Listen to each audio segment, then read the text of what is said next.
Well, we've been asking them for 2 weeks and we keep getting the runaround. And because we could prove it to them, it's finally that it's their responsibility, then they They share get the you. info. That's actually kind of, Moronic? yeah, but it's also, that's a problem. Well, I'm gonna- especially because the same person we asked for it sent it to us 9 years ago. The same info we needed. We're one shy. Talk to Caroline tomorrow. Like, that was totally unnecessary. If they have the information, all they need to do is pass But it they're along. purposely giving us the runaround. And I think it's from that memo, we're not gonna help you. Which is what they basically said a couple of Technical months ago. assistance. Right.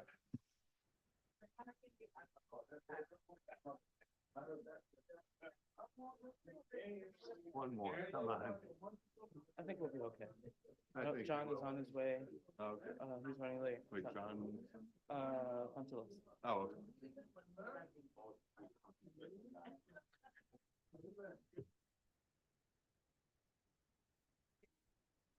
Cindy is parking. Okay. Hey, John, how you doing?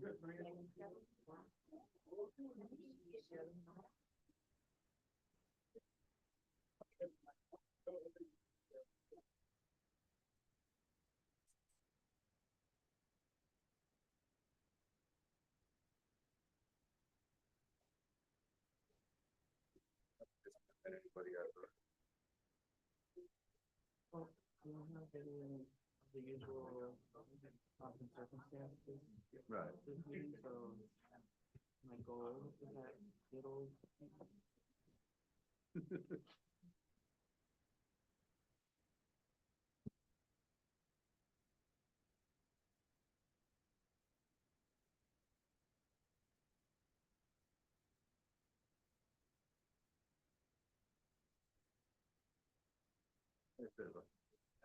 So, You guys haven't seen it. Hot mics with the transfer going on. Oh, and we're reading it too. oh, we're not live yet, right? Oh, we are. Yeah, I'm not cursing. That's true.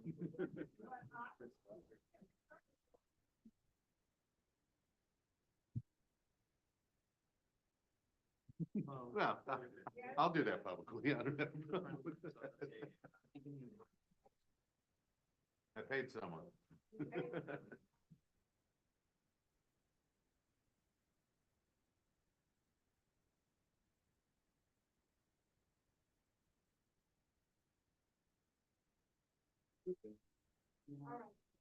But I did this at where, of course, I looked at, oh my God.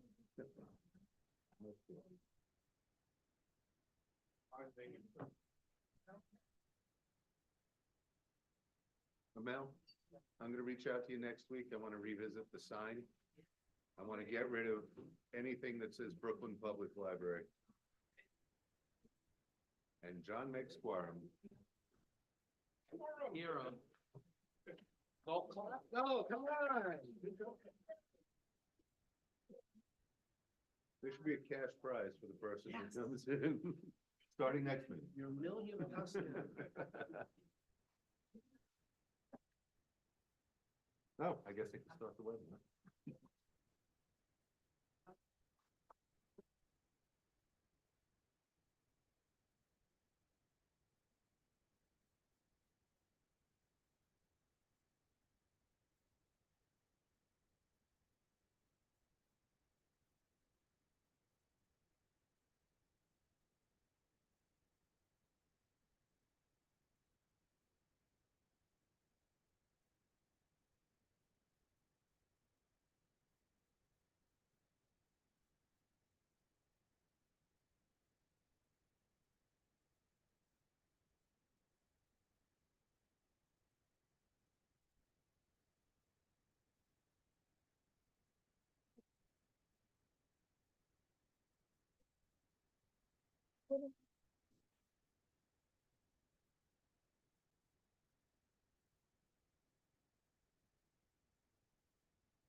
Actually, well past our quorum.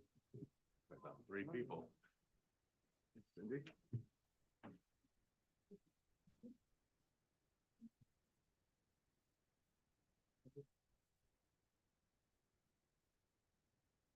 Good evening, everyone. We are going to get started. I'd like to call to order the special meeting of Community Board 7. And we are going to start with our roll call to confirm a quorum. Good evening, everybody. When I call your name, please acknowledge it, and I will acknowledge that you have acknowledged. If you are joining us by Zoom, please remember to unmute yourself. And then after you acknowledge your name, please mute yourself again. Let's start with Amel Afzal. Thank you. Grisel Amador. Thank you. Damian Andrade. Joan Body. Thank you. Gladys Bruno. Present. Gladys, you do not count towards the quorum. Jerry Chan. Thank you. Esteban Chavez. Thank you. Richard Kodor. Christina Das. John DeLuper. Thank you. Beatrice DeSapio. Here. Thank you. B, you do not count towards the quorum. Gabino Morales Escamilla. Thank you. Cynthia Felix. Thank you. John Fontillis. Thank you. Kin Fung. Thank you. Cynthia Gonzalez. Thank you. Diana Gonzalez. Thank you. Hector Gonzalez. Thank you. Kenny Guan. Nicole Huang. Nicholas Jackson. Thank you. John Johnston. Jeremy Kaplan.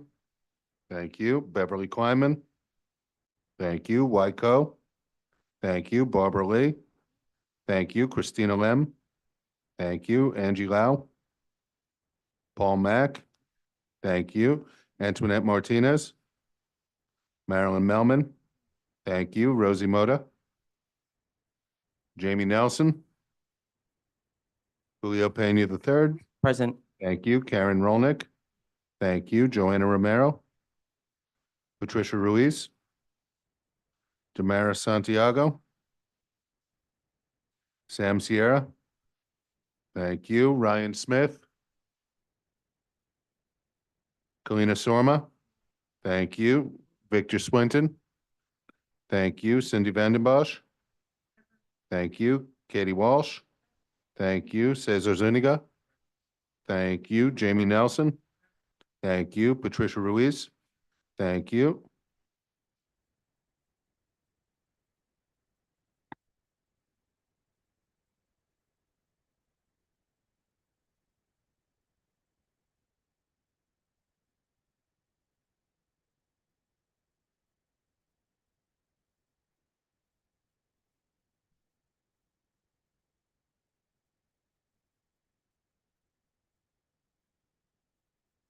Thank you. A quorum.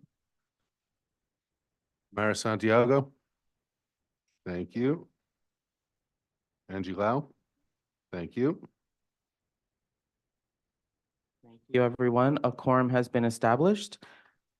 Gonna do that prize next time. The agenda for this special meeting is short.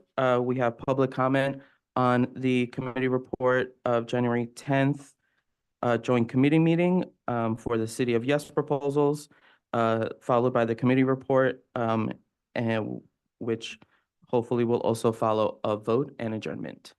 I'd like to now ask if there's any member of the public who wish to speak on an item or the item on the agenda this evening for City of Yes. You may do so now by raising your hand.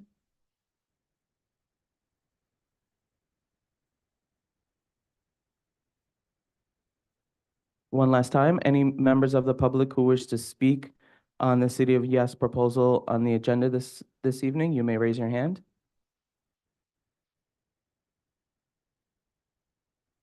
Seeing none in the room and in the virtual room, we will move on to the committee report from the Land Use and Landmarks, Transportation and Economic Development and Small Business Joint Committee meeting for the City of Yes proposals.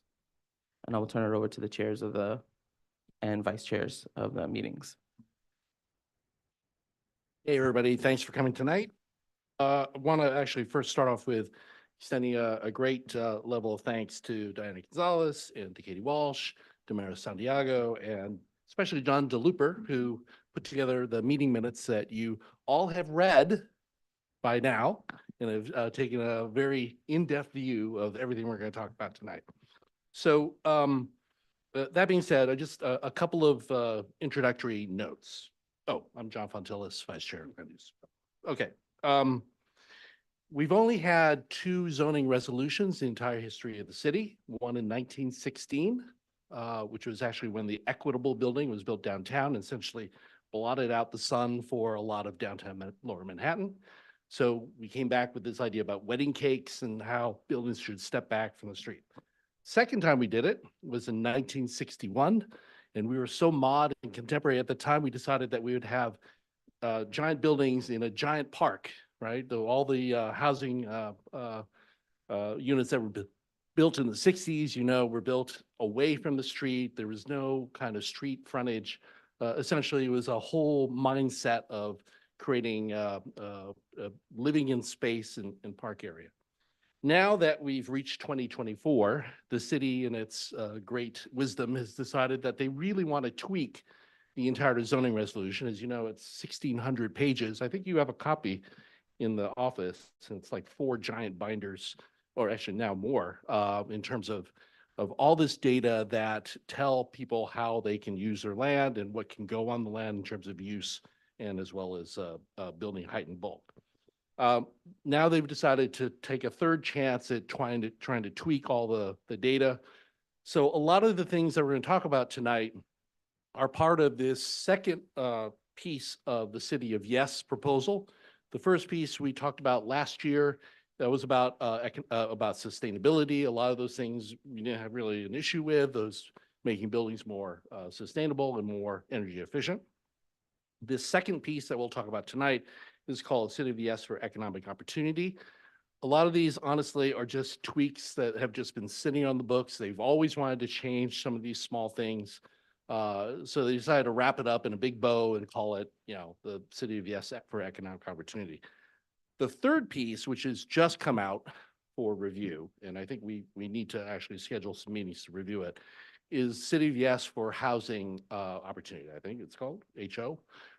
That's the one that's really most important for our district, given the fact that affordable housing has been something that we've always felt very important in terms of a land use topic in our community board. That has just come out. It'll probably be the most controversial because there are a lot of different things in that will allow higher buildings in places that are more established. We really need to vet through that text as it comes out to really understand it and how it affects Community Board 7. That said, this second piece, City of Yes for Economic Opportunity, does have a bunch of stuff that we do need to talk through. Now, we had a public hearing and a land use committee hearing, I think January 10th, if I remember correctly, where the committee very, just with a lot of trust and excitement, lasted 3 hours that night to go through 18 separate zoning proposals. Now, we're not going to go through that tonight. Honestly, I believe the committee essentially approved 12 of them, but we left 6 of the ideas really to talk through with a full board, mainly because there are more. Oh, we were one, okay, 11 were approved, 1 was not approved, and we can talk about that. But there were 6 that we left and tabled to discuss with the whole group. Because mainly we thought those are the more controversial ones, those are the ones that affect the entire district, those are the ones that a lot of people had questions about. So, we wanted to save that for a more robust discussion tonight. But I would like to go over the 11 or 12 that we initially reviewed. My hope is that, Chair, that we would vote on those really to affirm what the committee voted and hopefully get those off the table, and then have a little bit more discussion about the last 6. So that's kind of the approach that we'd like to take. I just want, let me pause there and make sure that if anybody has any questions on that, I could pick those up now. Not seeing any. All right, let's just go ahead. All right, two other things. A lot of these proposals, quite honestly, came out of a study process that was happening during the pandemic. A lot of them were stemming from real estate interests who were talking with the city about issues that they saw as being difficult in the zoning resolution.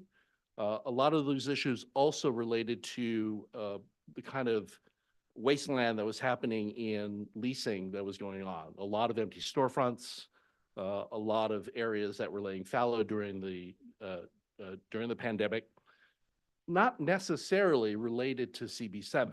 As you know, we have some of the most robust neighborhood commercial districts in the city. The city itself says to us that they would love to have places like Fifth Avenue or Eighth Avenue or even Fourth Avenue in other places in the city. It's just because, you know, we haven't had a lot of vacancy.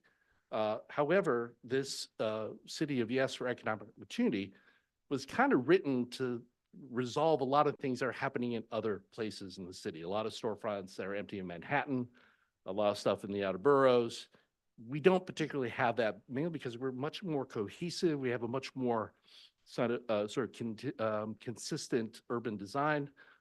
So I just want to put that note in your mind. A lot of the stuff that they're trying to change isn't really going to affect us. However, there are some things that we do need to talk about. And then the second thing I want to just add, as you know, this is my own pet peeve. Zoning is always a ham-fisted way to do planning, right? Zoning, it's just like using a hammer to try and make something beautiful. Zoning isn't intended to do that. Zoning affects size, shape, location. It doesn't tell you something's going to be beautiful. Back in the 60s, we had other ways of planning. We had neighborhood planning. That's how community districts came about, where it was a much more sort of interactive way for communities to understand how public facilities were sited, how things would develop in their neighborhoods. It wasn't relying on this abstract zoning code to do everything. So I want to also put that in your mind that honestly, the changes that we're going to talk about aren't really going to make our city more beautiful or more consistent. They will make it easier to do certain things in a mindset that is about really development, okay? So I just want to say that up front because a lot of this stuff is very arcane. A lot of it's very complex. I don't even understand a lot of it, but, and I've been doing this for 30 years, but, you know, part of it is really, I think we need to come back and say, honestly, that we need a much more advanced way of land use planning that's not just zoning.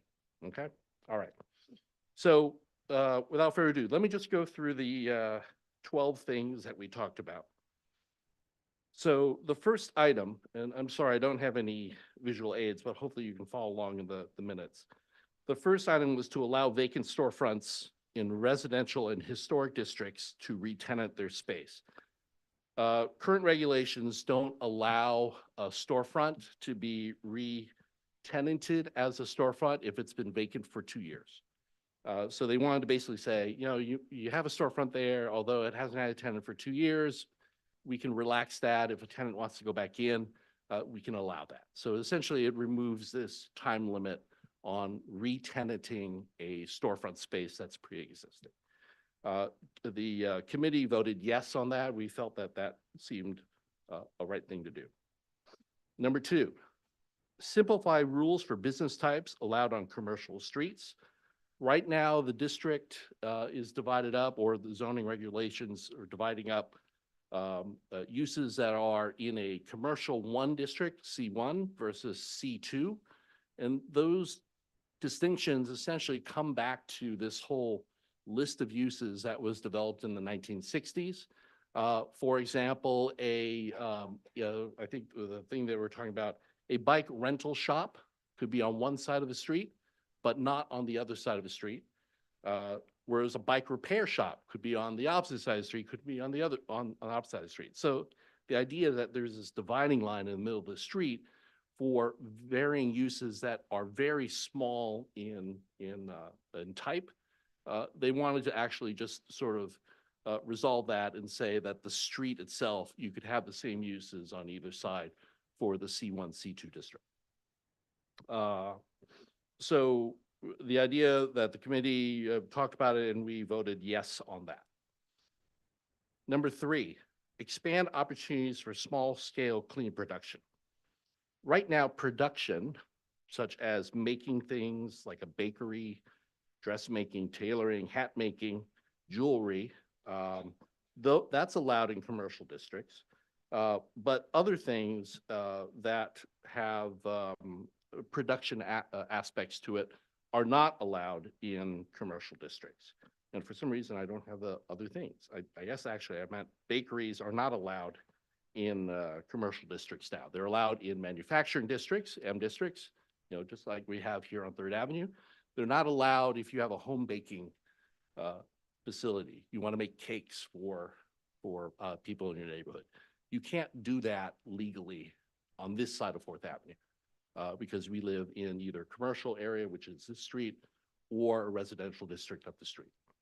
So they've instituted an idea that you can do these small scale production elements if you adhere to certain size restraints or environmental restrictions, meaning that you can't off gas, you know, weird gases or exhaust. You must have a limit on noise and hazardous materials. And you're limited in terms of 5,000 square feet on a ground floor in a C district or 10,000 in a higher density C district, which are like C4 or C8. In other words, this is a first step to allowing people to do things in their homes that aren't really noxious. Remember, this was in the 1960s. You either have, you know, tanneries in manufacturing districts. You couldn't really obviously do hides in a residential district.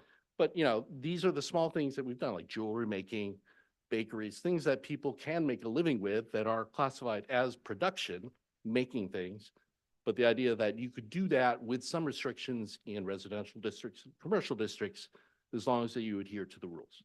So that's a new thing, respecting the idea that things are changing. So the committee voted yes on that. A couple of other items that I don't think really take a lot of time. There's something about modernizing loading dock rules so buildings can adapt over time. There was this restriction that you couldn't add a second loading dock because the uses in the building would have to expand, and therefore you must have another loading dock. Again, this is the 1960s, the idea that everything that was coming into a manufacturing building had to have a truck access.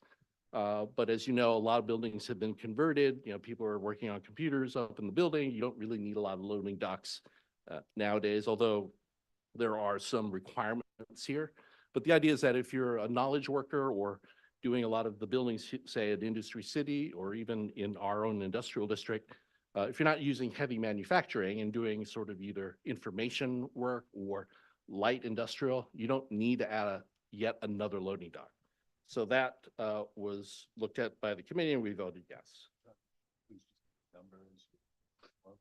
Oh, yeah, that was number 4.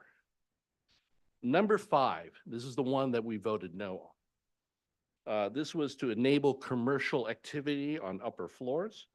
Now, the city said this would only be in mixed-use buildings where commercial and residential were occupying the same building. However, they said in low-density C districts like 5th Avenue or even 8th Avenue, that would allow commercial use to go up to the 2nd floor or completely separated from the residential portion of the building, as long as that there is a hard wall or there's a separate entrance. I think our concern was that effectively they said you could have a commercial activity above residential, even though you had to have a separate entrance and a separate and a wall between them two.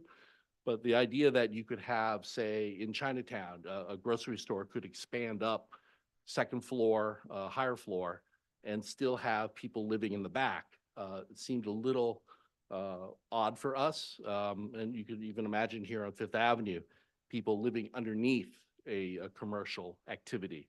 I think the feeling was that that was a little too far for our neighborhood, and the committee voted no on that. As I'm going through this, I know there are a bunch of us here at the committee meeting. If I've gotten something completely wrong, just point it out. So first, Karen? I think on that second floor one, there were also a lot of people present who felt that that would be taking housing away, which was a major objection.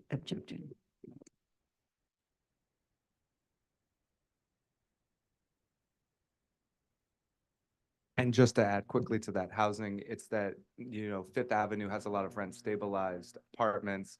And so the concern is that landlords would use this commercial to destabilize rent stabilized apartments. Sorry. Oh, sorry. Okay. So that was the biggest concern, is that we would lose on Fifth Avenue and other residential places, rent stabilized apartments. Or that it could be used by landlords to destabilize and then possibly bring back as market rate apartments. And also I have a note here that you could effectively also have a bar or nightclub on the second floor above somebody's apartment as well. So committee voted no on that. Number 6, simplify and modernize the way businesses are classified in zoning. This is a real arcane thing, but honestly, there are 18 use groups, from automotive repair shops in use group 18 to, offices and whatever use group that is. They wanted to reduce it to 10 categories and actually simplify it, because they still had tanneries and hide things in the, we still do, I guess, leather, but do we strip cows? That's still in here? I don't know. But that's still in the zoning code. What? Blacksmiths, yes, that's true. How many of you are blacksmithers? But anyway, so that they wanted to reduce some of the things that kind of we certainly don't do, and include actually things that we do now. So a lot of kind of adding in either computers or high-tech things were added as a use group. And use groups are important because those are the things that we really do want to regulate next to other things, right? You don't want to be next to a tannery, right? Those are nuisances. You want to be in a place, when you buy a house, you want to make sure that the things that are around you will stay pretty much the way that you want them to be, so you don't feel like you're being driven out. So use groups are the key to determining how that fits together. Number 8, give life science companies certainly more. I skipped. Oh, I'm sorry. I skipped 7 was the one that tabled. was tabled. I'll come back to that. Number 8, give life science companies more certainty to room to grow. Right now, life science companies can only be in M districts. They would like to allow these laboratory uses in C districts, as long as they don't involve dangerous or nuisance effects in terms of hazardous materials. Right now, most labs are only in places where they're very far away, and that's mainly because in the 1960s, they thought they were doing weird things in test tubes. Now we know a lot of it is just computerized, or even life sciences. There's some at Industry City that are looking at new gene therapies that are really very minimal in terms of effects. We're not going to have some super virus jump out of something that's going on in these places. So that's why the city felt that this is something that could be accepted, and the committee voted yes on that one. Number 9, I'm going to skip. That was about nightlife. Number 10, we're going to skip. That's about amusements. Number 11, enable entrepreneurship with modern rules for home-based businesses. You can't be a music teacher and have a business in a residential district. Did you know that? You can't be a barber. You can't have in-home hair things. You can't have an advertising agency working out of your home. Law offices, bakers. So a lot of these, again, were stemming from the 1960s. The idea that the city felt that some of these things have evolved, that we should be able to do these things in our home as a business, as a commercial venture. So as long as there are limits, the limits actually are only 49, less than half of the house can be used as this home-based business and only up to 3 employees total. So you may have, 3 businesses in a brownstone, but it can only occupy, 1.5 floors, say, and there can only be 3 employees total for those businesses. The committee voted yes on that. Number 12, introduce corridor design rules that ensure buildings contribute to their surroundings. This is a requirement for ground floor design requirements, including transparency, windows, that lobby lengths are less than 50 feet, that any parking is completely enclosed, that there are no curb cuts, and that we don't have parking lots on the side of a building. It should all be either accessed from the back or through and no drive-throughs. So again, everyone was driving in the 60s and the 70s. The idea here is encouraging more consistent streetscapes, a street wall, businesses right next to each other, much like Fifth Avenue. Committee voted yes on that. I'm going to skip 13, which is about auto repair shops. I'm going to skip 14, which is micro distribution. Number 15, facilitate local commercial space on residential campuses. As I said earlier, some of these things are related to other districts. We don't have any NYCHA campuses or very large assemblages of land for a particular institution. This was to allow housing to be built, say, on a NYCHA campus. We don't have that, although, I mean, effectively, I guess you could say, if a Lutheran, Langone, NYU Langone, although it's in a manufacturing district, wanted to build housing, and that's a campus, and that could be part of it. John? My recollection is that there was also stuff about allowing like stores to be created on these campuses, not just housing. Am I remembering that right? Yes, I'm sorry, you're right. Local commercial space on residential campuses. But that would also require a city planning commission approval. So there are some safeguards that you can't just willy-nilly build commercial space. They have to get it approved by city planning. And there's also a limit to 15,000 square feet total. Committee voted yes on it. Number 16, creating a process for allowing corner stores in residential areas. Again, it's a little weird because, our Sunset Park, Windsor Terrace, we have a lot of corner stores. Effectively, what the city was saying is that in our districts, there's no way to create a new corner store, even if you wanted one. And I think these are for districts that have like single-family houses. This would allow someone to occupy a corner building, whether it's a house or commercial space, and create a store. But it would require city planning approval, and it only is limited to 2,500 square feet of whatever that retail service or office use would be. Committee voted yes on that. I'm going to skip number 17, which is about store sizes. And then lastly, number 18, create new kinds of zoning districts for future job hubs. The idea on this one was that it says most new districts focused on the relationship to residential uses. Like I said earlier, you can't have a tannery next to somebody's house. But many uses in the M districts now require different densities and bulk and height requirements. We have a lot of loft buildings in the district, buildings that have that were originally designed for industrial use, but now have been recaptured either as artist studios or small scale manufacturing. Our friends at Southwest Brooklyn Industrial, the business district, weighed in on this. They felt that this actually would help some of the tenancy down in the industrial area.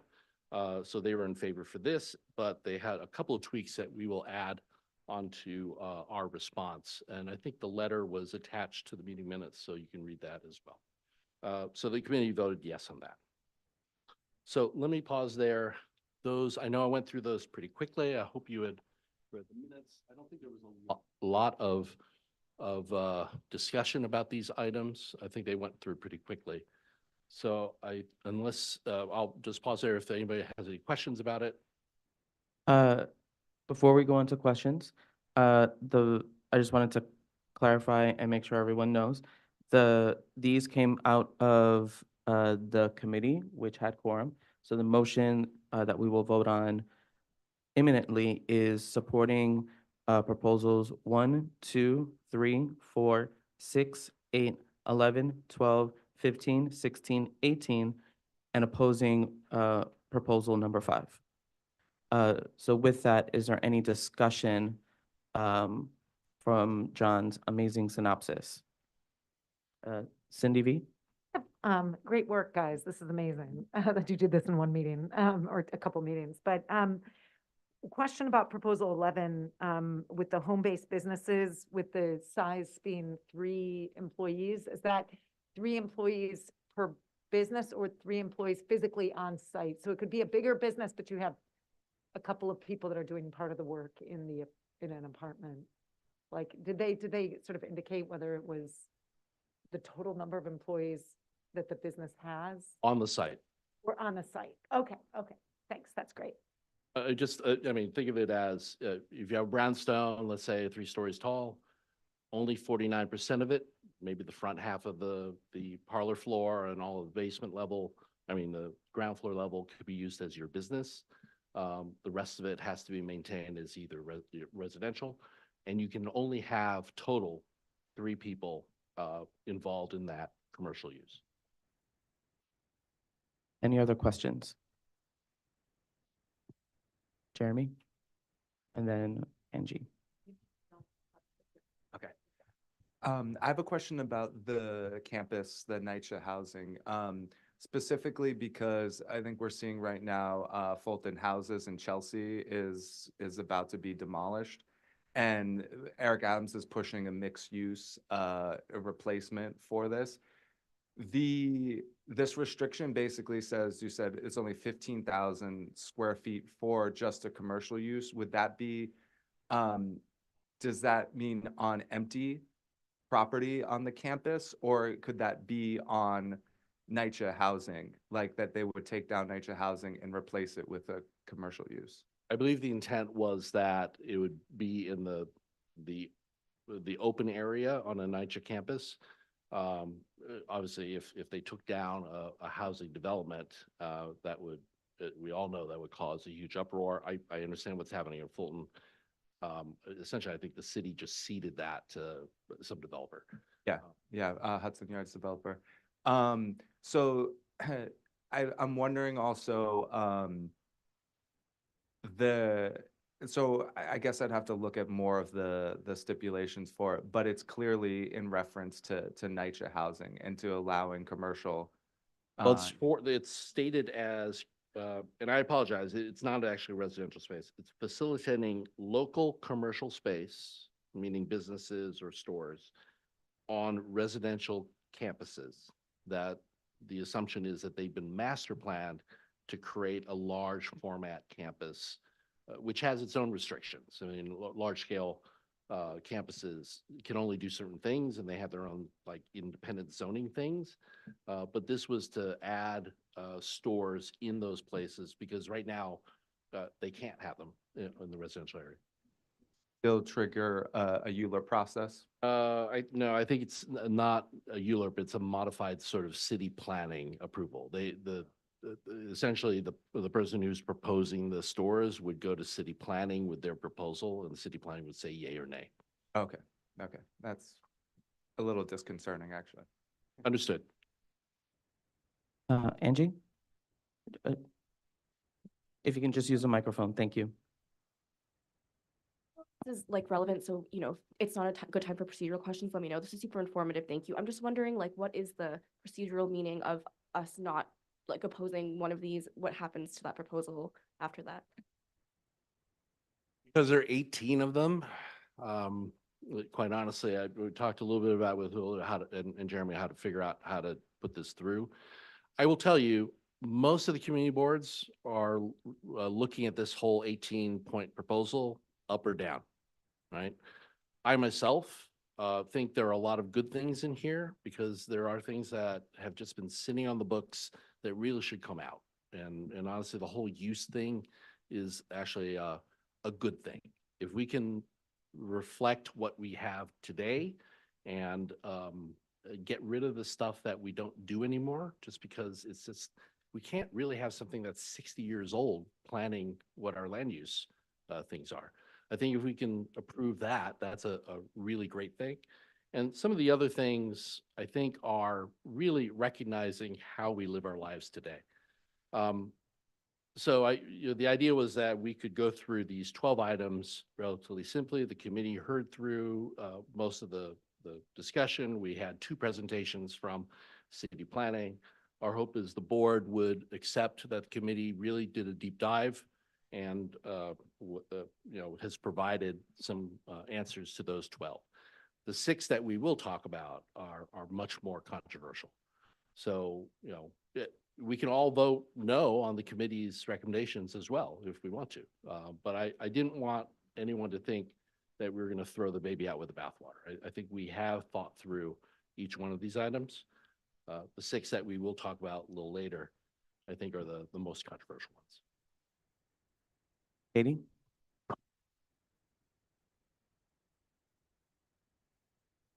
This might be for the point that we get to the 6 that have to be discussed, but one of the things that we talked about was what is not included that we really want to acknowledge by way of a letter. And there was a big discussion about the issue of last mile trucking facilities and the fact that this is a zoning text around economic opportunity and it's looking at zoning. And this is an issue that we're dealing with. So this is to put a follow up to say that when we do reply, when we do give our feedback as a board, including, and we did this for the City of Yes carbon neutrality, where we talked about last mile trucking, just and the lack of zoning around it. So I would ask that that gets included. This is Absolutely. Community Board 7, we can always add our own things after. We've done it all time and time again. Any additional questions? Cindy? I'm wondering on the, since we do have, Southwest Brooklyn Industrial Development Corporation made these recommendations about what they felt was kind of missing regarding M zoning components. I'm wondering if it's possible for us to think about with the new kinds of zoning districts. I don't know where that lives within the context of, I don't know if that would live in a letter, but if we could, as a community board, support the recommendations that they made about making sure that we're strengthening and shoring up like the preservation of existing industrial businesses and incentivizing the new industrial development. So it's the 4 recommendations that they provided in detail in their letter, whether there's a place for us as a community board to demonstrate our support for that in the, I'm just not sure whether it's one of these individual proposals or whether that would be in a letter or something like that. Chairman, I think it's just a friendly amendment. Friendly I amendment. was just about to add that. So it would be, thank you, John. It would be, so we can seek a friendly amendment to add the recommendations for the specific proposal. So for example, recommendation 4, I don't know if I'm reading this right. To not approve M1A rezonings within the IBZ unless commitments are made for significant industrial spaces. Just suggest that we, as part of the, hopefully the advancement of the committee's proposal, that we would append the letter and say we full-heartedly support the items that are listed in the letter. Yes. So I do. Great. Any additional discussion on the motion?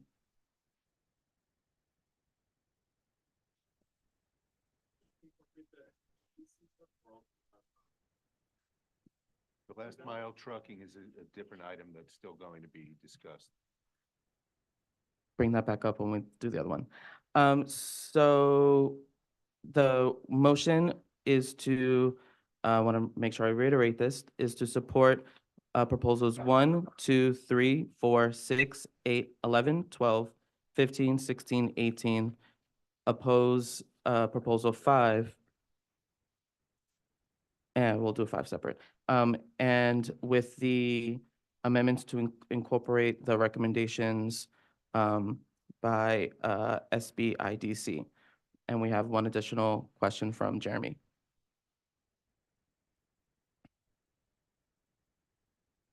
I would like to motion that we actually vote on 15, the NYCHA campuses, because although that's not technically relevant, I think that has major implications for, I think the concern is basically it begins to make privatization more likely or more willing if there's more commercial opportunities in NYCHA campuses. And Eric Adams' administration is pushing privatization, what's called RADPAC. And so it seems like this is basically a open opportunity. That's what they've done. The Fulton facilities are going to have mixed commercial uses and demolition of the current housing and possibly displacement of NYCHA residents. So I would be concerned sort of with Red Hook houses, something like that happening. So you are asking to divide the question. I'm just trying to make sure we get the parliamentary procedure right. You're asking to divide the question specifically to vote on proposal 15 separately. Yes. Is there a second to that motion? Seconded. Is there any objection to dividing the question? Seeing none, motion passes, so we will vote on item 15 separately. So to reiterate, we are voting to support proposals 1, 2, 3, 4, 6, 8, 11, 12, 16, and 18. And correct, and 4, well, a couple of them have that friendly amendment. Well, no, it's for 18. Yes. I would like to do this by unanimous consent. Is there any objection to approving the aforementioned proposals?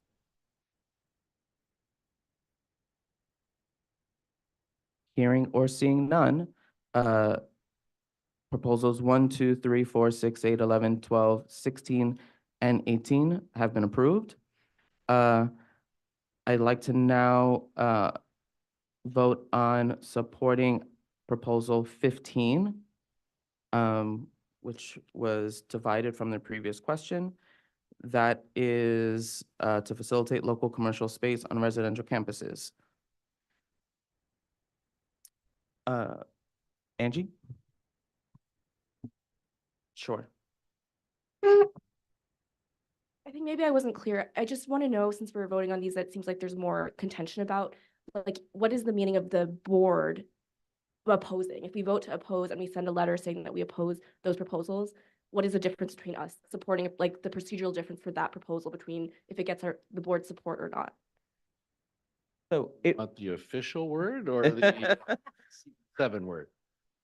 I mean, I'm sorry. I mean, I would just say it would be us taking a position on that specific proposal. Whether the CPC or the city council listens to that recommendation is up to them. I do think, though, as John mentioned, this board is very deliberate on how we vote on items and how we provide feedback. So it would just depend on the body receiving that information. Remember, all 59 boards are supposed to review this. And I looked today and it's like split. There are a lot of boards that have just voted all 18 up. I mean, because honestly, they're more development oriented boards, or a lot of more in Manhattan. There are a lot of boards that are absolutely against every certain item in here, like our neighboring CB10, right, Bay Ridge, and some in Queens that don't have a lot of development pressure. We're kind of in the middle. I mean, we have development. We also have a very intact, urban design. So I don't think a lot of these items are going to change the consistency of what we live in. I think it's really for districts that are much more varied and there's more opportunity for change. I don't see a lot of, say, Sunset Park or Windsor Terrace, the residential districts, going whole hog and turning into loft buildings. I think they're going to stay pretty much as they are for a very long time, which I think is a good thing. But I mean, you can see it on, if you look at the city planning website, you can see how each board has voted.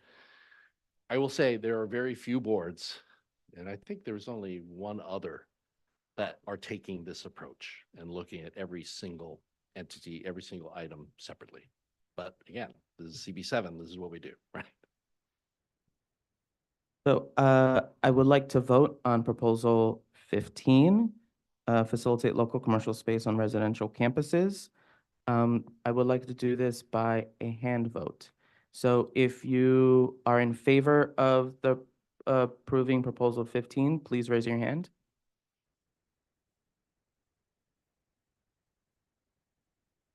You can put your hands down, thank you.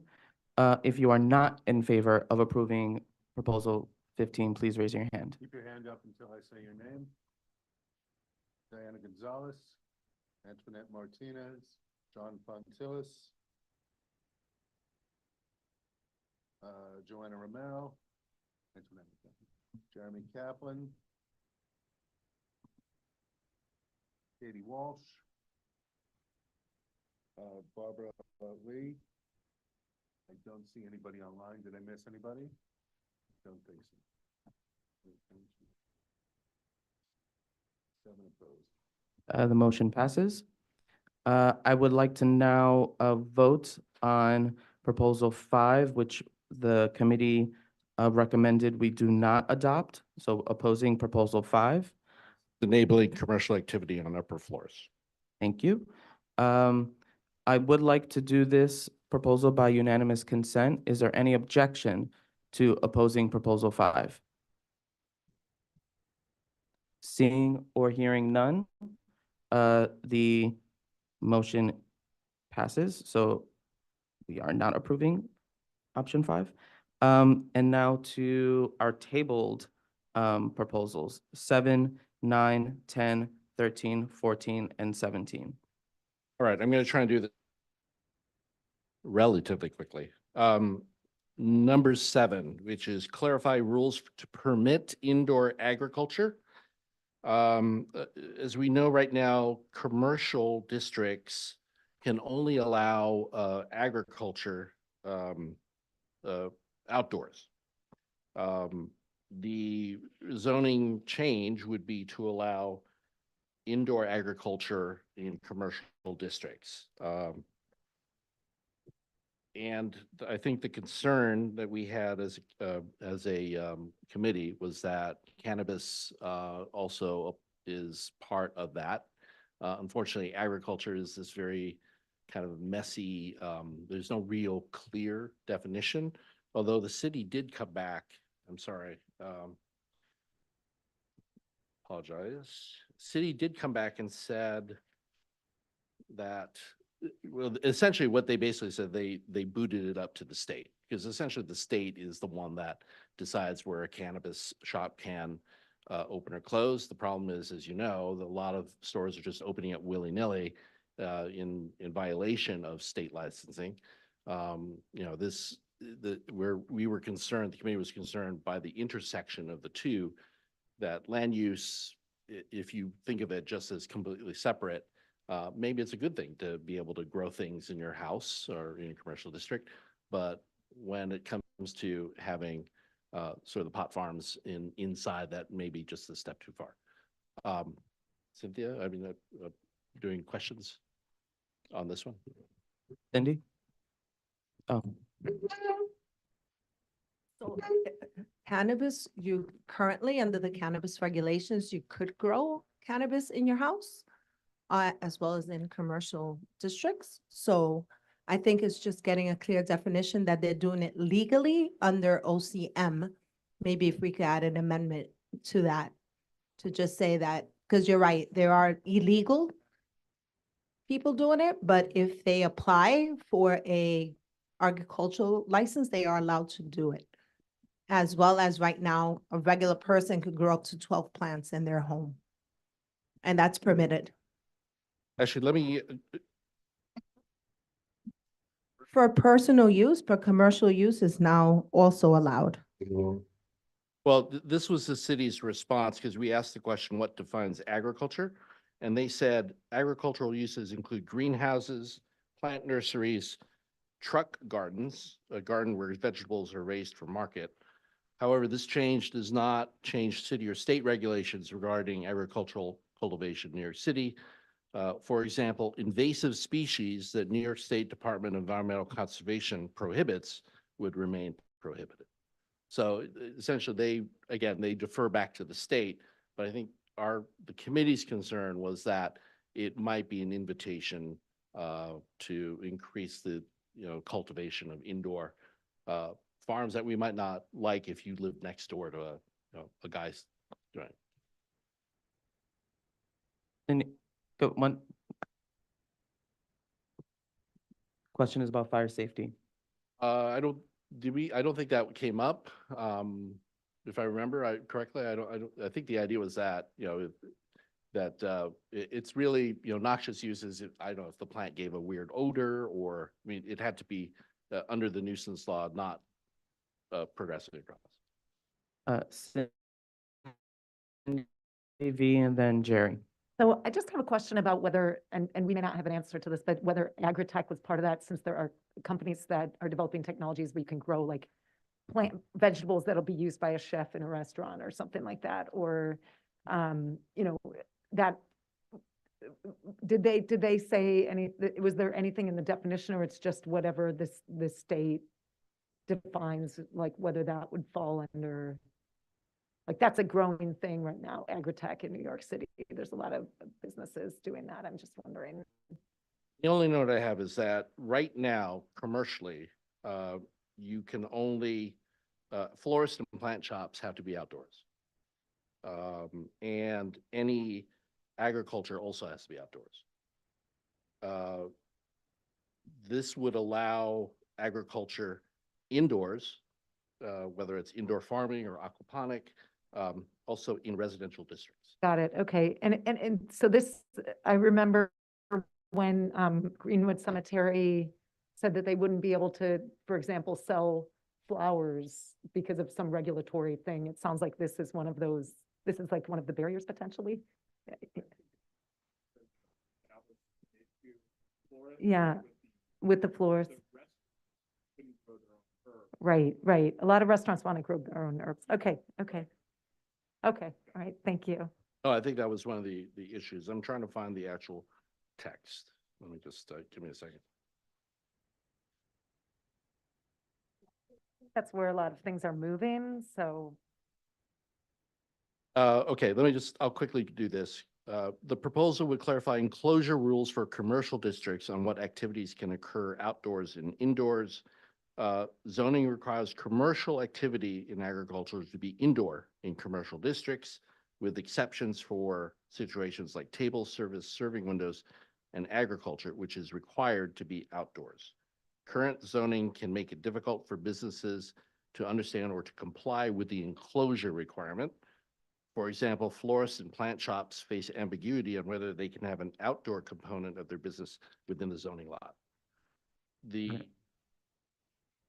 yes for economic opportunity would remove that ambiguity by clarifying that florists and lawn and garden retailers are permitted to have open portions of their site for use. And the proposal would allow indoor agriculture in commercial districts. Agriculture is a permitted use in any zoning district, but in residence and commercial districts, agriculture is required to be open outside and precludes completely enclosed or indoor operations. So this is a stand corrected. It is for commercial districts. It allows agriculture indoors, because right now they are not allowed to do anything indoors. Jerry, and then Christina. So I think I did raise a concern about growing marijuana indoor, because I will grow it, but I know that they use a lot of, I understand, a lot of fires, the warehouse, because the marijuana plant overheat, a circuit get overloaded and stuff. That is a state regulation, state regulated use though. So it would be still subject to OCM's purview. Yeah. Christina? Sorry, if you can use the microphone.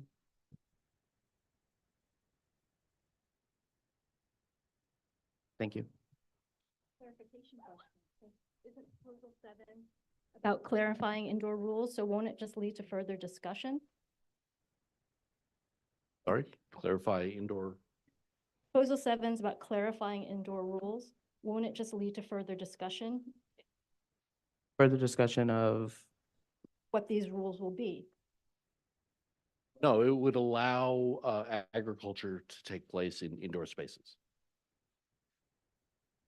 so it's clarifying the language in the zoning. Right now, the zoning language is actually very confusing. That make sense? No, no worries. Any other questions? Because I would like to vote on this. Gabino? It is. There you go.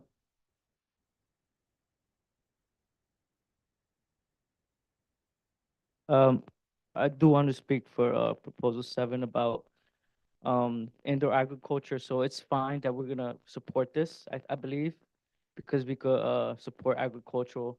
And then under the state laws, so marijuana inside residential or commercial spaces will have to be regulated by the state. So in turn, so those businesses will not be able to grow marijuana unless they're sanctioned by the state or approved by the state.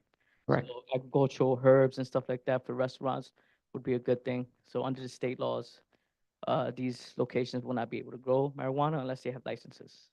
Just wanted to have a little Thank bit you. of clarification.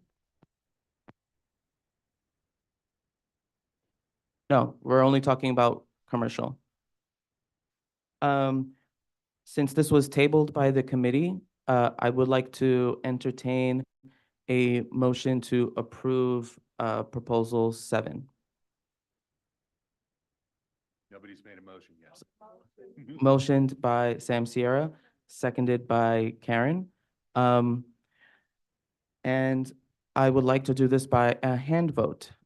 If you are in favor of approving proposal 7, please raise your hand. Okay, you can put your hand down, thank you. If you are not in favor of approving proposal 7, please raise your hand. Keep your hand up until I say your name. Diana Gonzalez. Marilyn Melman. Mel Abzal. Nobody online. Anybody else? 3 opposed. The motion passes. Proposal 9. All right, so I'll just read the text so we can have the discussion. Support nightlife with common sense rules for dancing and live entertainment. Proposal would clarify the distinction between eating or drinking establishments and eating or drinking establishments with entertainment that has covered charges or specified showtimes. Like we have to have that distinction. While removing zoning's role in regulating the act of dancing. Shades of Footloose there. Anyway, the city repealed the cabaret law in 2017. However, current zoning distinguishes between eating and drinking establishments with live music, and those where patrons also dance. You can't have dancing and live music at once, believe it or not, here in the great city of New York. And restricts the latter category of dancing in most commercial areas. Furthermore, other forms of live scheduled entertainment, such as comedy or open mic nights, face varying restrictions on their ability to occur within eating or drinking establishments. In today's zoning, there are 5 separate uses for entertainment within eating or drinking establishments, each with their own regulations on type and location and size of entertainment, creating ample confusion for business operators and communities alike. The aim of the change will be to consolidate and clarify the distinctions between categories of eating and drinking establishments based primarily on capacity, number of people in the space, rather than the specific use. Eating and drinking establishments without cover charges or specified showtimes would continue to operate without an occupancy limitation as they do today, and this existing use should be made as a right in C3 districts. Eating and drinking establishments with forms of scheduled entertainment such as music, comedy, or dancing that have cover charges or specified showtimes would be consolidated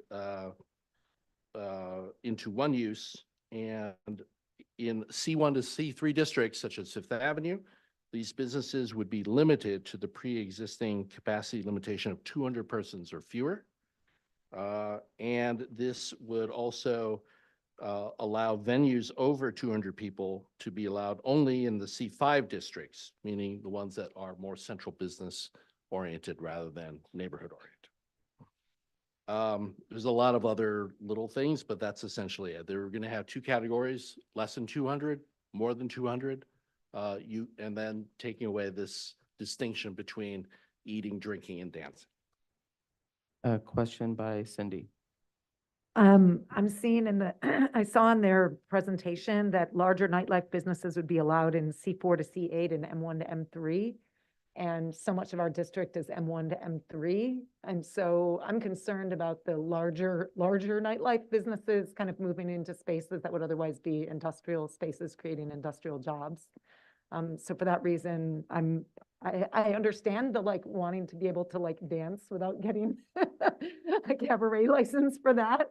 But I feel like the impact that could have on the district could be kind of something that we should consider as we make a decision. John? Yeah. Do we know if there are any such uses allowed in M districts now? I know that there was mention at one meeting about some kind of bar that makes music. And I know that there's also always, the underground clubs that happen in the industrial areas. But I wasn't sure if any of that is legal or permitted, or if that's all underground, and whether that's affected by this new language. So today, eating or drinking establishments are allowed without a zoning defined capacity limitation as of right in C1, C2, the lower density districts like Fifth Avenue, C4 through C6 and C8, the higher density ones, and M1 and M3. However, these bars or restaurants are only allowed to have music with no cover charge or specified showtime. Essentially, it's background music for bar or restaurant patrons. I love this part. Zoning is ambiguous as to whether incidental or spontaneous dancing is permitted. Non-musical entertainment such as live comedy, things like that, can't be in M1 districts or M1 to M3 districts. As I said, there are lots of really arcane things relative to the distinctions of eating, drinking, dancing, that sort of cover charge, all that. So essentially, they're trying to get rid of all that and say, if you're less than 200, these are the places you can be. If you're more than 200 persons, these are the districts that you could be in. But, respecting Cindy's comment about the M1, as you know, we have a lot of rave clubs that spontaneously pop up in our industrial district. Some of them not great. We've had a bunch of ravers fall into the bay just because they're disoriented. So, I think the real issue is that I think on the whole, it does allow a more clear distinction of what you can do in certain districts or based on capacity. But right now, it's very weird in terms of all the different restrictions for different things that happen in the space. But I do think, unfortunately, the strip clubs, the rave warehouses would still be allowed in the manufacturing district. Is there, because this was tabled from the committee, is there a motion? I would like to entertain a motion on proposal 9. 2. Item 9 has been motioned to approve, seconded by Jerry. Discussion on the motion? Cindy? I'd like to propose a friendly amendment, which would be to support, but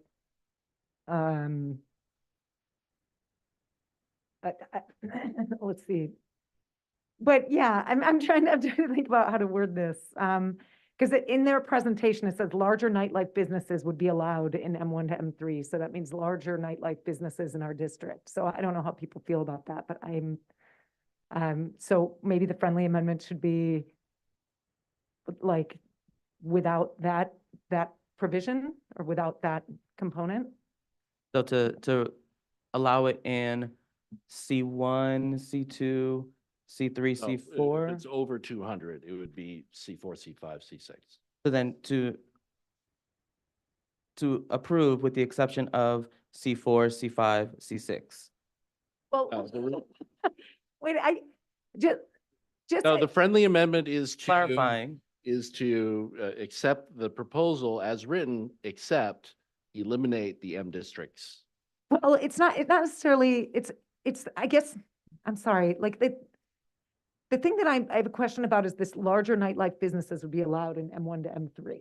That is in the presentation. That's in the proposal bundled together with the singing, dancing, and doing those kind of things.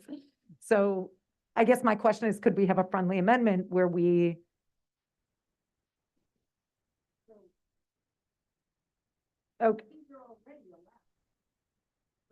okay. Okay. It's confusing to me the way this was presented, that it says in here that part of the proposal is with concern that like. Over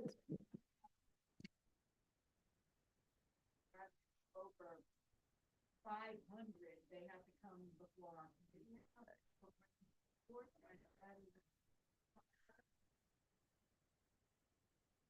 Yes.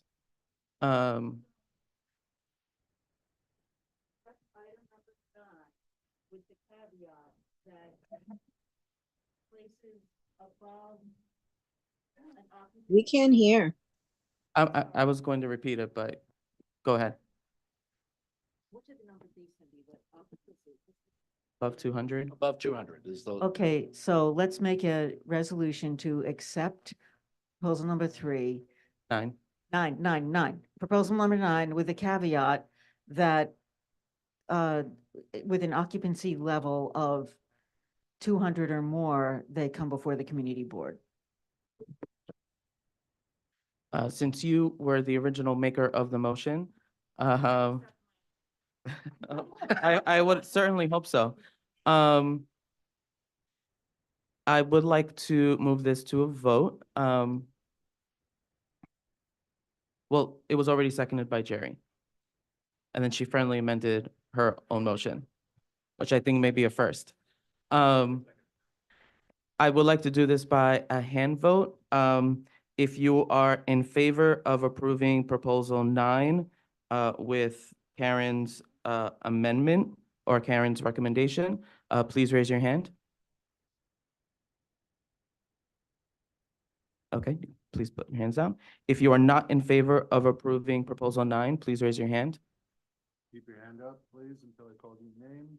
Antoinette Martinez, Angie Lau, Joan Body. Any additional hands up? Nobody online, 3 opposed. The motion passes. Item 10. All right, I think we can move these, the next couple pretty quickly. Create more opportunities for amusements to locate. The proposal would consolidate existing amusement uses into categories based on whether business operates in a building or outside. Right now, amusement parks, i.e. Coney Island, that's the only one you have in the city, or its own separate district. We are seeing the rise of a lot of indoor amusement parks, such as Urban Air, just down here the street on Second Avenue. that aren't really part of a zoning district in commercial districts. They're only allowed in manufacturing districts. So this would rationalize the use groups for amusements, whether or not they're outdoors or indoors. I will say one of the discussion points that we had, Urban Air has introduced a lot of traffic to the area. There are a lot of people who live on 43rd Street, I believe it's on, at the end of 43rd Street, 45th Street. And they report a lot of traffic and parking issues as well as trash accumulating. A lot of families, I hate to say it, but aren't very respectful of the neighborhood as they're leaving Urban Air, and there's been a report of lots of trash building up in that neighborhood. So, I mean, I think there are good things, bad things about this. Good things being that it sort of makes it clear in terms of what the issues are. But there are, we know firsthand what's happening in our district. If Urban Air could locate on Fifth Avenue and found a space, I mean, would we have an issue with that? That's a question I would pose regarding this item. I think that's pretty much it. Since this was tabled, I would like to entertain a motion to disapprove proposal 10. Is there a motion to disapprove? Motion by Pat, seconded by Sam. Is there discussion on the motion?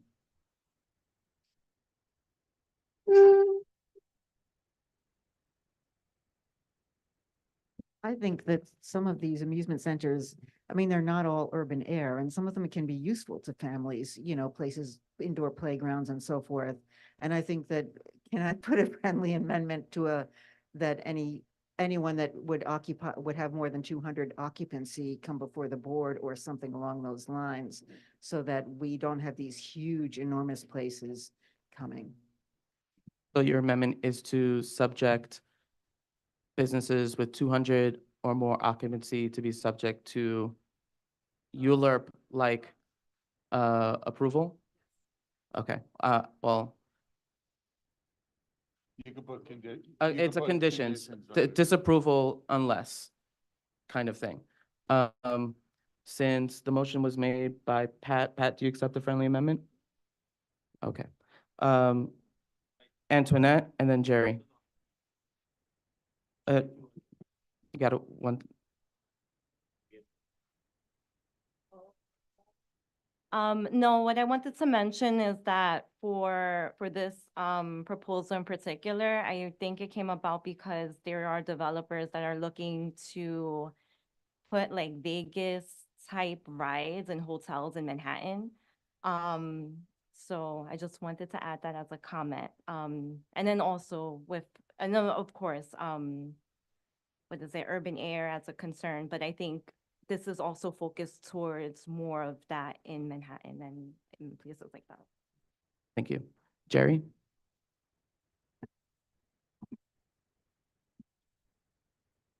We want to lower the number because in our neighborhood, Chinatown area, we have a lot of those mom and pop smaller version of those indoor playground. Oh, sorry. The indoor playground. So I propose we could drop the number to like 100 or 150. 150. Okay. We're not bidding. Since Pat made the motion, do you accept the friendly amendment? 150. So the motion is to disapprove. The motion is to disapprove proposal 10 unless businesses with an occupancy, thank you, Jeremy, of 150 or more are subject to ULURP-like conditions. I don't know the proper term, I'm just gonna say that. Is there any other discussion on the motion? Cindy? I just want to note that like the urban air is what it's called. It is in the like industrial district, and this proposal is proposing to open up some commercial corridors.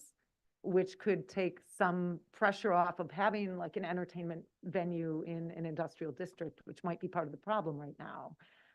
So I personally have some hesitations, thinking about not opening, I don't know. I mean, I can see the pros and cons, and I can also see that we don't necessarily want, you know, Disney World in the middle of a commercial corridor.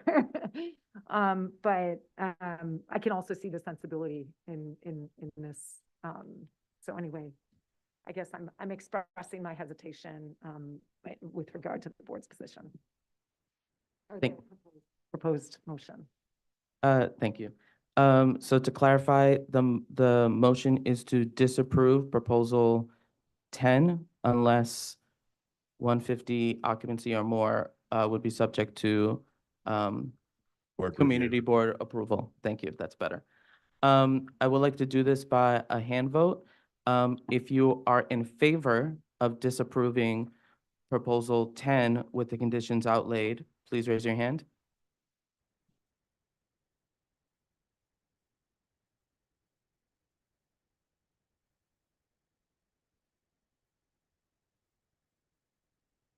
Hands down. Sorry, Jerry. If you are against disapproving option 10 with the friendly amendment, please raise your hand. I had to think real hard on that one. Please keep your hand up until I call your name. Antoinette Martinez, Angie Lau, Nicholas Jackson, Esteban Chavez, Mary Melman, Cindy Vandenbosch. Nobody online. Oh, John, was your hand up? Barbara Lee. You're on my periphery. Anybody else? No hands online. 7 opposed. The motion passes to disapprove option 10. Or proposal 10. Proposal 13. Reduce conflict between auto repair shops and pedestrians. This is auto installation, service and repair uses are restricted to C8 and M districts, except for auto glass shops, repair for auto seat covers, tire replacement, which are allowed in C2 through C6 districts. Auto repair is an important source of employment. However, they can frequently create pedestrian conflicts as auto use migrates to sidewalks and curb lanes. The proposal would consolidate the range of auto service uses into 2 zoning defined categories: light or heavy motor vehicle repair maintenance shops. Heavy would be referencing the New York State licensing requirements for vehicle repair. New businesses would be required to register with the DMV to locate in C8 and M districts.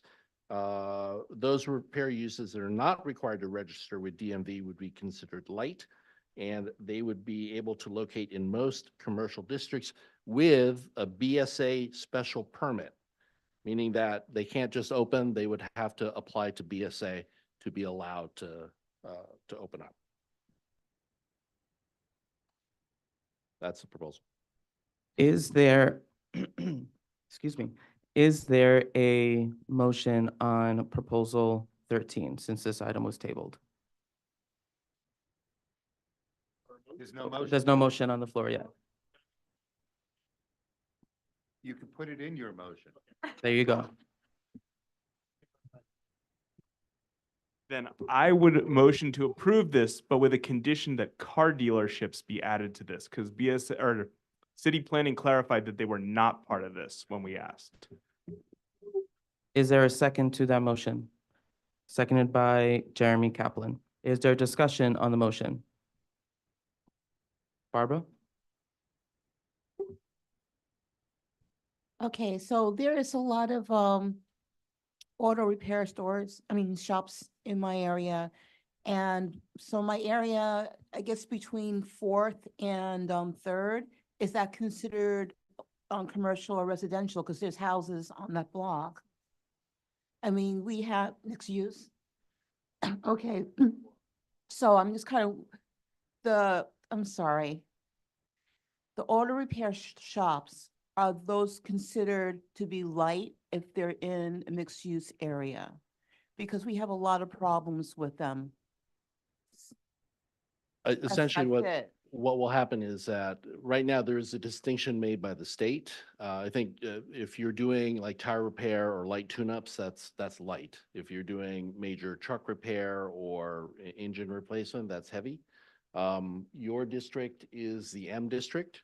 So essentially, it's already allowed as of use. These would apply to C districts. So if somebody wanted to open an auto repair shop, say on Fifth Avenue or Eighth Avenue, which are commercial, well, they're commercial overlay. I'm sorry, no, because those would be only C1, C2.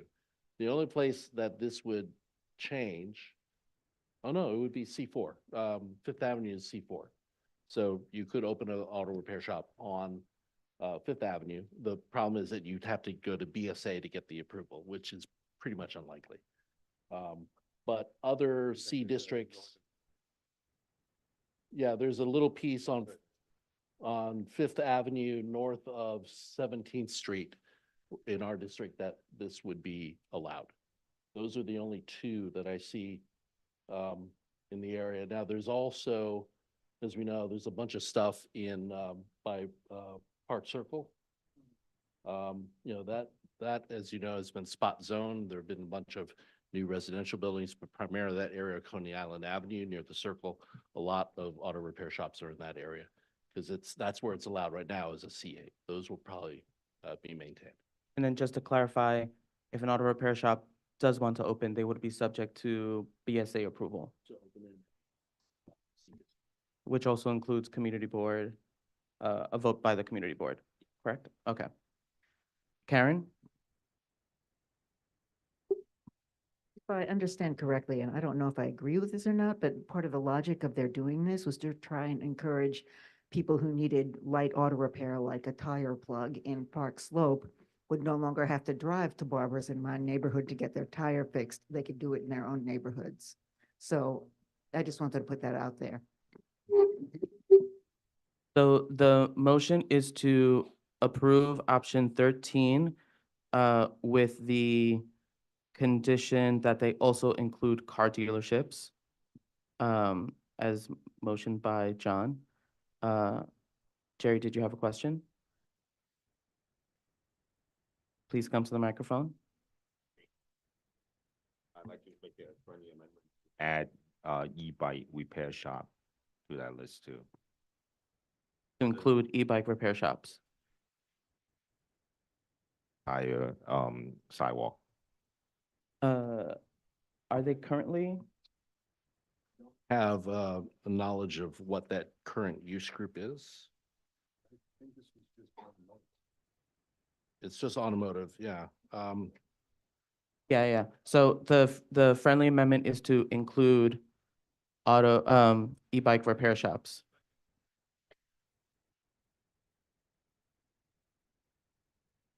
Yeah, e-bike automobile shop. When I say e-bike, I'm not talking about the little scooter. I'm talking about the big e-bike that you've been seeing around the delivery drivers and stuff. Yeah. I got you.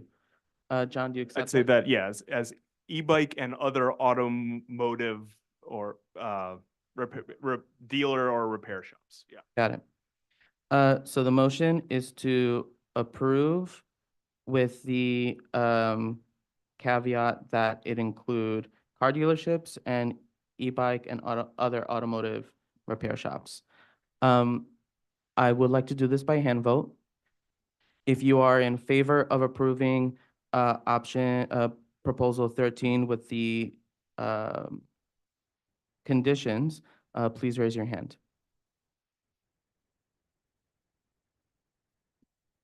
Hands down, thank you. If you are not in favor of approving proposal 13 with the conditions, please raise your hand. Please keep your hand up until I call your name. Marilyn Melman. Cynthia Gonzalez. Antoinette Martinez. Don't see anybody online. Anybody else? 3 opposed. The motion passes. Proposal 14. Encourage safe and sustainable deliveries with micro distribution. The rise of e-commerce and home delivery goods has increased in creating increased truck traffic and congestion.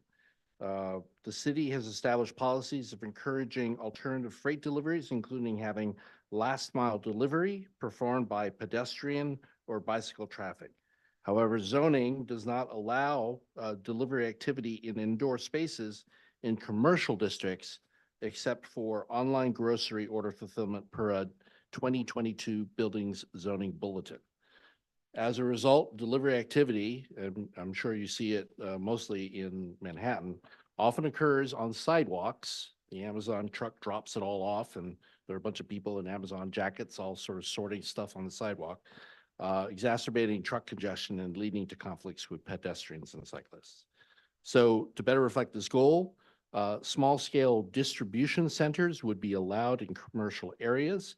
This would create a new use called a micro distribution facility. The facility would be restricted to 2,500 square feet in C1 and C2 districts, such as our overlay on Fifth Avenue or Eighth Avenue. In C4 through C7, the more higher commercial districts, it would be allowed up to 5,000 square feet on the ground floor and up to 10,000 square feet on a second floor or above. The larger establishments in these districts would require discretionary action by CPC, and the new use would also replace small scale moving and storage offices that have been identified by DOB as the most similar use to online grocery micro-fulfillment centers seen in the city. Basically, this is to codify an actual use group and a description for what these places are. And just from personal sort of approach, we know Minimax up on Fifth Avenue is empty. That's about a 2,500 square foot storefront in terms of size. Imagine that would be a micro distribution facility. And, you know, trucks would drop off stuff during the day and then people would bike or hand deliver within the neighborhood. So it could be a good thing, but on the traffic side, it could be a bad thing. So I will, that's the description that's in the city planning. John, is there a motion for proposal 14?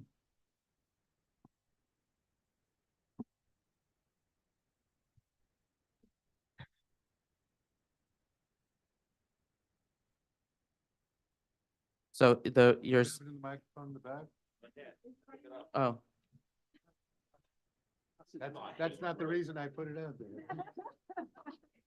Proposal not to support the number 14. 14 because of all of the challenges and issues that we've dealt with in this community. I think, I don't know if there's. And include comment on them excluding last mile trucking solutions. Solutions. Okay. Is there a second to that proposal? Seconded by Sam Sierra. Is there discussion on the proposal to disapprove 14 with Katie's clarifications on them excluding last mile, addressing last mile facilities? Any discussion? Cindy? Oh, Gabino and then Cindy.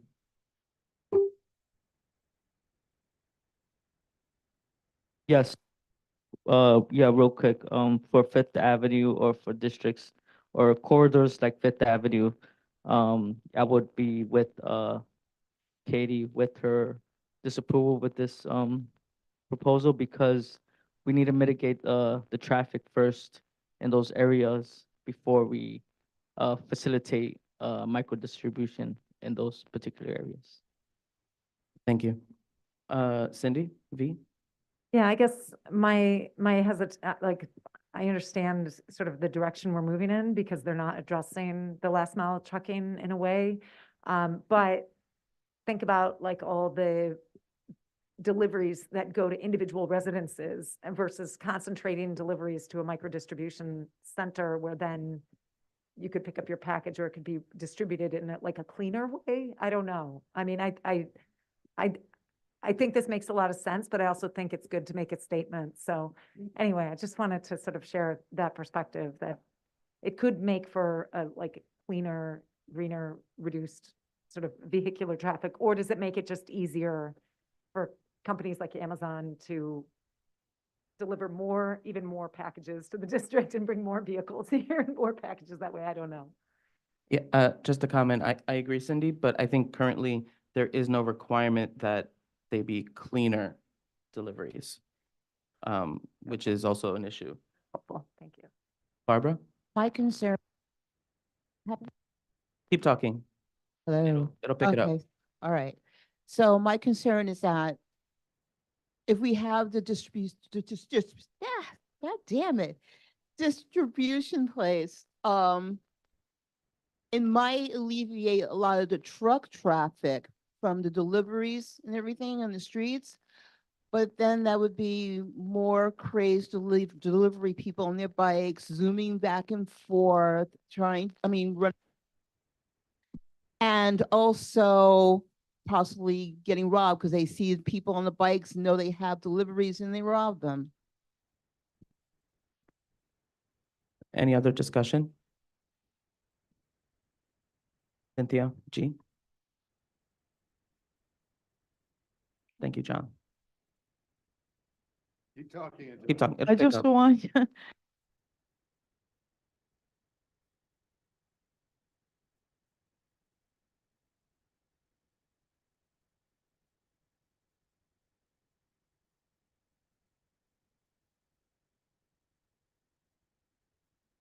um, and there's all kinds of other traffic, you know, because it is a commercial area, so they're delivering to the supermarkets, to the restaurants, et cetera, et cetera. And I just don't feel that this would belong there because it's just gonna exacerbate the current bad condition that is there. So I just want to say, I'm completely opposed to putting it anywhere on Fifth Avenue or Eighth Avenue. You, Cynthia. Nick? Yeah, I just wanted to add, so my understanding of the explanation as to this one is that, you know, a truck would have to make one stop at a micro distribution center rather than having to make like several stops to different institutions, you know, in a commercial district. So Or houses. or houses, yeah. So at least it's plausible to me that it could reduce truck traffic. Any other discussion on the motion? Karen and then Sam.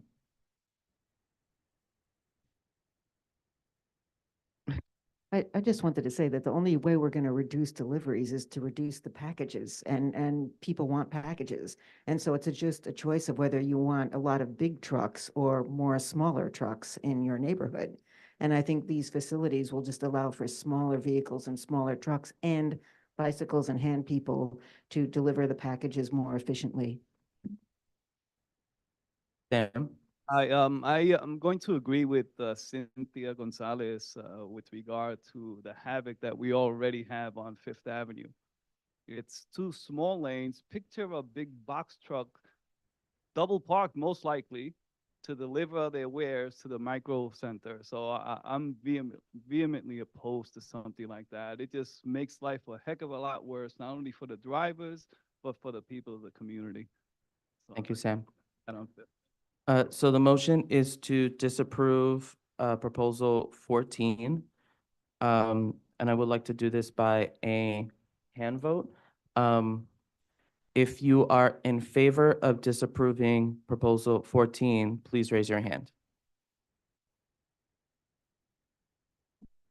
Okay, hands down, thank you. If you are against approving proposal 14, please raise your hand. Thank you. If you are against disapproving proposal 14, please raise your hand. Your hand up and don't say your name. Nicholas Jackson. Mary Melman. Karen Rolnick.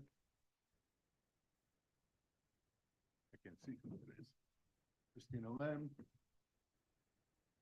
Cindy Vanderbosch. Please, your hand up. You can give me a thumbs up if it is. I see your hand. I don't know if you want to talk or if you're voting. B's hand is up. I'm considering that a no. Any other hands? Six opposed. The motion passes to disapprove. And last but certainly not least, number 17. Rationalized waiver process for business adaptation and growth. The proposal would rationalize and supplement existing discretionary zoning tools to address gaps that prevent businesses a path to expand or adapt. Many growing businesses run into physical constraints of zoning that are incompatible with business expansion plans. For instance, a clothing store may be so successful that it wants to take over the next storefront, but discovers its size limited in many C districts, so they can't expand, say, laterally. Today, these businesses have no paths forward. For uses that have an existing BSA special permit, term lengths vary inconsistently also between 3, 5, and 10-year renewals, making the process of seeking a BSA special permit even more confusing. The proposal would create a new permit for retail service, amusement, and production uses that would allow the BSA to modify the size, enclosure, and other requirements for permitted uses, and provide limited flexibility for uses to make modifications to the underlying regulations. BSA would be limited to only doubling the maximum size of the use. Beyond that, a new city planning permit would be required. In other words, they're putting up hurdles. If a business wanted to expand, they can only expand to twice the size, only with the BSA approval. If they want to go farther, they have to get city planning approval in addition. And then the other thing would be to create a new discretionary zoning tool that the city planning would allow itself to waive limited bulk rules. For instance, a sound stage requires high walls, which in many districts conflict with zoning limitations on maximum street wall heights. Today, these businesses would have no path except a rezoning to be able to build. Again, this is in commercial districts. There also will allow city planning to approve changes to building envelope controls, such as limited bulk relief and setback and yard requirements. This would be available only in manufacturing and most commercial districts. Thank you, John. Is there a motion for proposal 17? Our neighborhood, sound stages down on, we got a proposal right now to build giant sound stages. That, although it's not exactly the same, but if the sound stages were moved up to Second Avenue, CPC, the developer could go to CPC and say, I want to break the street wall of Second Avenue, tear down a warehouse and build something that's set back because I need parking in front for trucks, or for example. The only way they could do that is they would have to go to city planning, but city planning could grant that as a special approval under the new rules, right? Is there a motion for proposal 17? So there's a motion to disapprove. Is there a second? Seconded by Gabino. Is there discussion on the motion?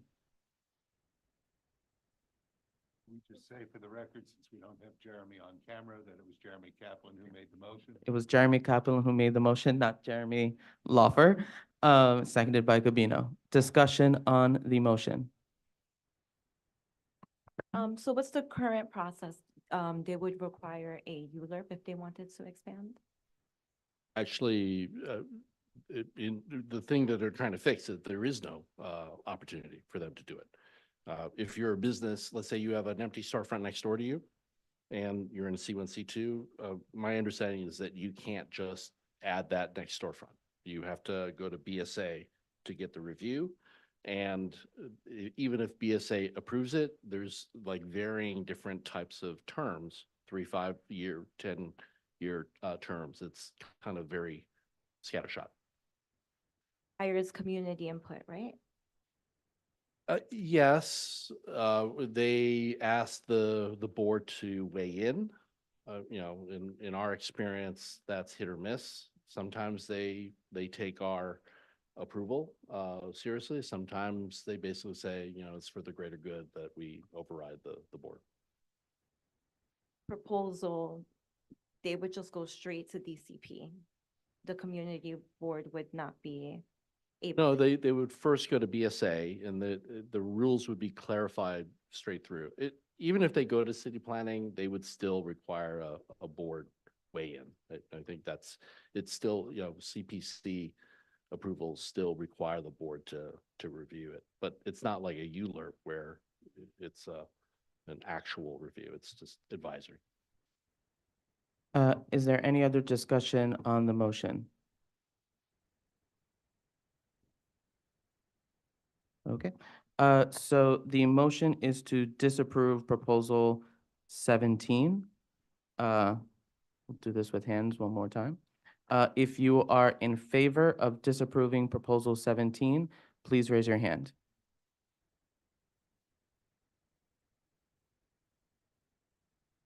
Okay, hands down.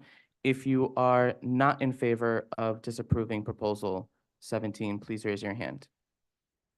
Okay. Yeah, so we're gonna do a roll call vote.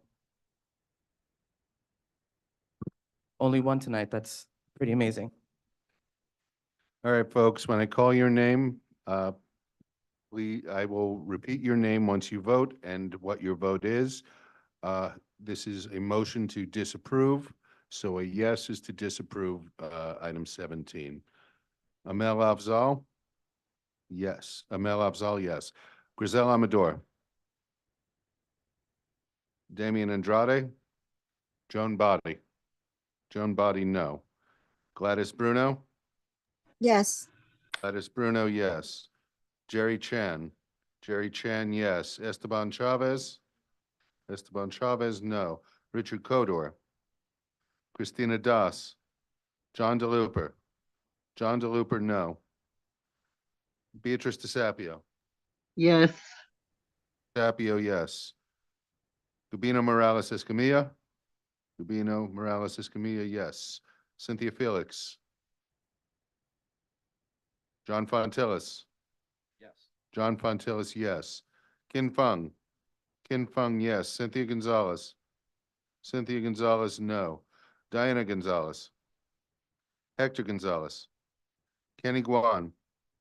Nicole Huang? Nicole Huang, yes. Nicholas Jackson? Nicholas Jackson, no.